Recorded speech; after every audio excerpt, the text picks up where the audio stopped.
Oke, assalamualaikum warahmatullahi wabarakatuh. Sini saya akan menjelaskan lagi mengenai materi yang tadi kita sudah bahas. Siapa tahu ada yang tertinggal atau masih memproses sedikit demi sedikit, nggak apa-apa. Di sini saya bikin videonya agar kalian bisa mengulang-ulangnya kembali. Jadi sekarang kita belajar ke bab selanjutnya, itu sistem pertidaksamaan linear dua variabel. Jadi kemarin kan kita udah belajar SPLDV sama SPLTV kan ya, atau sistem persamaan linear dua variabel dan tiga variabel. Di situ kemarin itu kalau persamaan, sistem persamaan berarti itu dia pakai tanda sama dengan. Nah, kalau yang sekarang kita belajarin yaitu sistem pertidaksamaan. Pertidaksamaan berarti tandanya dihubungkan dengan tanda kurang dari, lebih dari, kurang dari sama dengan, atau lebih dari sama dengan, gitu ya. Jadi bedanya sistem persamaan dengan sistem pertidaksamaan itu beda di tandanya. Sekarang kita masuk ke sistem pertidaksamaan linear dua variabel. Ini nggak usah saya bacain lagi. Nah, jadi untuk membangun materi ini tuh kalian harus tahu dulu materi persamaan garis lurus yang waktu kelas 8 udah pernah dipelajari. Semoga masih ingat. Jadi di sini saya akan reviewnya lagi sedikit. Jadi di sini ada titik-titiknya nih. Masih ingat nih titik-titiknya gimana cara bacanya? Berarti titik A itu titiknya berapa koma berapa? X-nya itu berarti 4,0, atau kalau titik itu selalu urutannya itu X, Y. Jadi yang titik A ini X-nya 4, Y-nya kan nggak ada ya, berarti 4,0 selalu ya urutannya X, Y. Terus yang titik B berarti X-nya ada atau nggak ada kan? X-nya nggak ada, Y-nya 3, berarti di sini 0,3. Terus yang titik C X-nya 3, Y-nya 2, berarti 3,2. Terus yang D nya berarti X-nya min 2, Y-nya min 1, berarti di sini min 2, min 1. Terus yang E berarti di sini X dulu, X-nya min 3, Y-nya 1, berarti min 3,1. Terus yang F berarti di sini X-nya ada atau enggak? Enggak ada kan ya, X-nya enggak ada, Y-nya min 2, berarti di sini 0, min 2. Terus yang G, Y-nya itu berarti X dulu, X-nya 2, min 3. Semoga masih ingat. Dah, terus yang selanjutnya ini waktu kelas 8 juga udah pernah menggambar grafik garis lurus.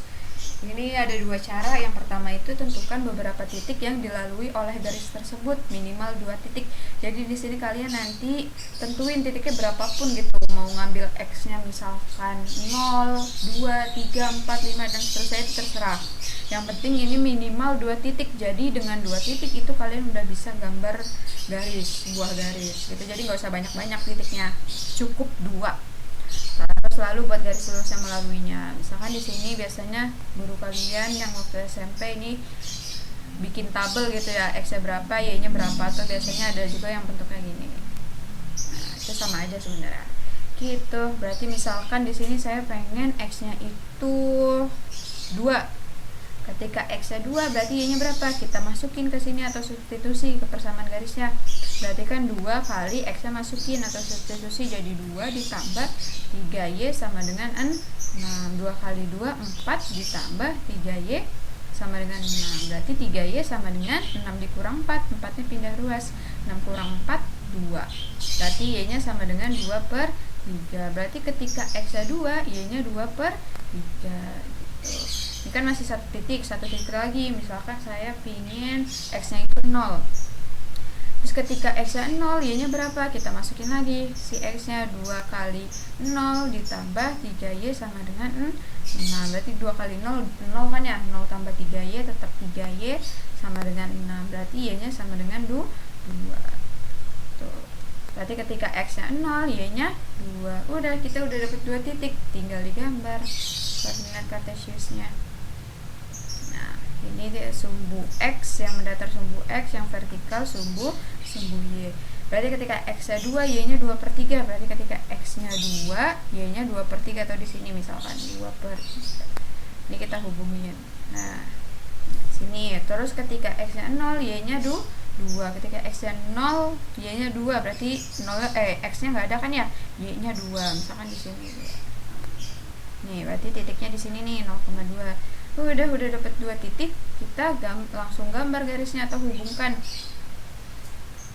Nah, berarti garisnya seperti ini.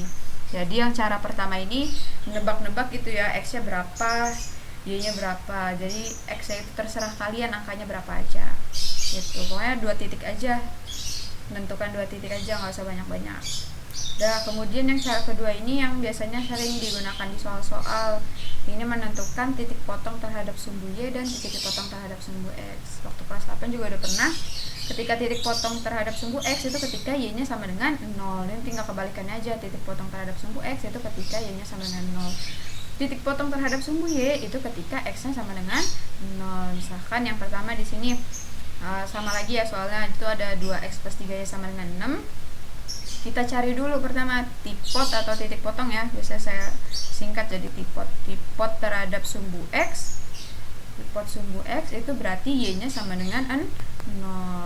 Ketika y-nya sama dengan 0, berarti kita masukin aja nih ke persamaannya, persamaan ya, persamaan garisnya. Berarti 2x ditambah 3, y-nya masukin, substitusi, y-nya sama dengan 0, masukin 0 itu sama dengan 6.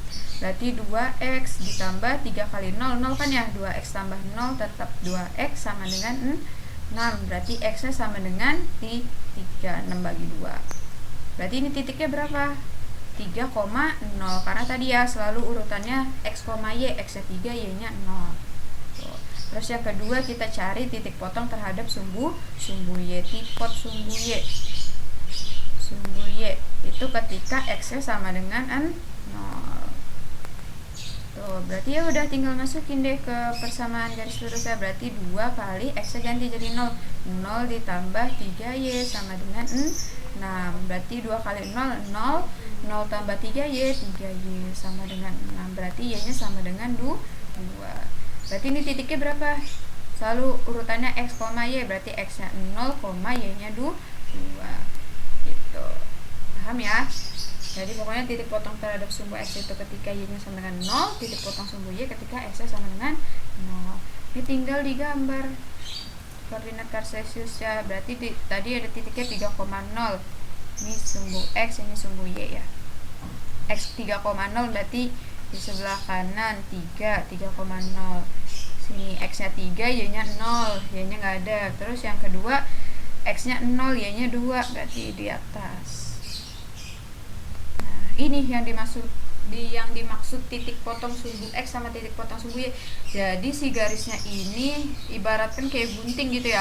Garisnya ini memotong sumbu x di titik 3,0, atau si titik yang ini nih, titik yang ini itu memotong sumbu x atau memotong sumbu x gitu ya, si 3-nya. Terus yang 2-nya ini memotong sumbu y. Makanya dia makan titik potong. Karena dia ibaratkan si titiknya atau si garisnya itu sebagai gunting gitu, biar kalian kebayang maksud potong itu apa gitu. Jadi sama aja yang cara pertama sama cara kedua, tapi lebih direkomendasikan yang cara kedua. Karena biasanya di soal PG ABCD-nya itu biasanya selalu yang diketahui itu si titik potongnya. Jadi kalian gak usah nyari-nyari lagi. Paham ya? Oke, lanjut. Nah, kalau tadi kita dari persamaan garis itu menggambar ke koordinat kartesiusnya. Kalau sekarang dari koordinat kartesiusnya atau dari garisnya itu ke persamaan garis, sebaliknya gitu ya. Kita mau nyusun persamaan garisnya. Di sini kan berarti titiknya itu 0,2 kan ya, karena x-nya 0, y-nya 2. Terus yang ini berarti x-nya 3, y-nya 0. Masih ingatkah cara untuk mencari persamaan garis yang melewati 2 titik? Itu rumusnya y min y1 per y2 min y1 sama dengan x min x1 per x2 min x1. Jadi di sini kan ada persamaan ada garis yang melalui 2 titik. Titiknya itu 0,2 sama 3,0. Gitu ya, udah tinggal masukin deh ke rumusnya. Berarti itu kan titiknya 0,2 dan 3,0. Berarti di sini jadinya x1, y1, x2, y2. Tinggal dimasukin ke rumusnya. Berarti y min y1-nya 2 per y2-nya 0 min y1-nya 2. itu sama dengan X min X1 nya 0 per X2 nya 3.